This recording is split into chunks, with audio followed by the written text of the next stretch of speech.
Gir Somnath collector Digvijaysinh જાડેજાનું અભિયાન શરૂ થતાં જ વેરાવળના પાંજરાપોળ પશુઓથી થયા હાઉસફુલ। કલેક્ટર દ્વારા રખડતા પશુઓથી વેરાવળને મુક્ત કરવાના અભિયાન અંતર્ગત યુદ્ધના ધોરણે કામગીરી હાથ ધરવામાં આવી। સ્ટોરી રિપોર્ટ બાય પરાગ સંતાણી, ગીર સોમનાથ। સિટીમાં જે મોટો ત્રાસ હોય છે રખડતા પશુઓનો, એની એક ઝુંબેશ ઉપાડી છે। એમાં અત્યાર સુધીમાં કુલ 345 જેટલા આ રખડતા પશુઓ છે એને પકડી અને પાંજરાપોળ ગૌશાળામાં દઈ દેવામાં આવે છે। આજે આપણે વેરાવળની જે મહાજનની એ ગૌશાળા ચલાવે છે એમાં જ 977 પશુઓ થઈ ગયા છે, એટલે એ ફૂલ થવાની તૈયારી છે। હવે જે પશુઓ પકડાશે અને હવે બીજી જે પાંજરાપોળ કે ગૌશાળા છે તેમાં મોકલશું। દરેક લતા વાઇઝ પ્લસ જે હાઈવે આપણો જે નીકળે છે બાયપાસ, એના ઉપર પણ આ ડ્રાઈવ પછી અમે કન્ટિન્યુ રાખશું।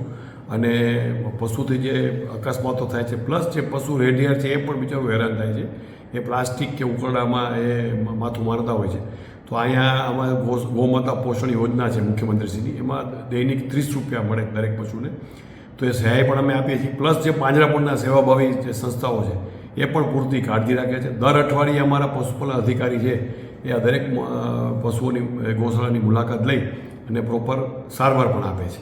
સર, જિલ્લાભરમાં સમસ્યા અમે આમાં આવું છે, આપણી પાસે જે લિમિટેડ સોર્સિસ છે, પહેલાં વેરાવળ સિટી અને એનો બાયપાસને જે લીધું છે આપણે, વેરાવળ પ્રભાસ 2, એ પૂરું થાય પછી દરેકમાં, જેમ કે તલાલા છે કે સૂત્રાપાડા છે, ઉના છે, જ્યાં જ્યાં પણ આ ફરિયાદ દરેક જગ્યાએ છે, પણ અમે સ્ટેપ બાય સ્ટેપ જશું, કારણ કે આમાં પશુઓને પકડવાને એ બહુ આખું એમ આની એક અલગ એલાયદો એક ફોર્સ જોઈએ, અને એ વેરાવળમાં બહુ સારા એ કર્મચારીઓ છે એના રાખેલા, અને બહુ સારી કામગીરી રોજની કરે છે। ફૂડટેક હાઈવે એ આના મારફત જ કરાવશું, કારણ કે હાઈવે ભલે ગ્રામ્ય વિસ્તાર આવતો હોય પણ અમારી આ ટીમો છે એના મારફત જ અમે આ કામગીરી કરાવશું।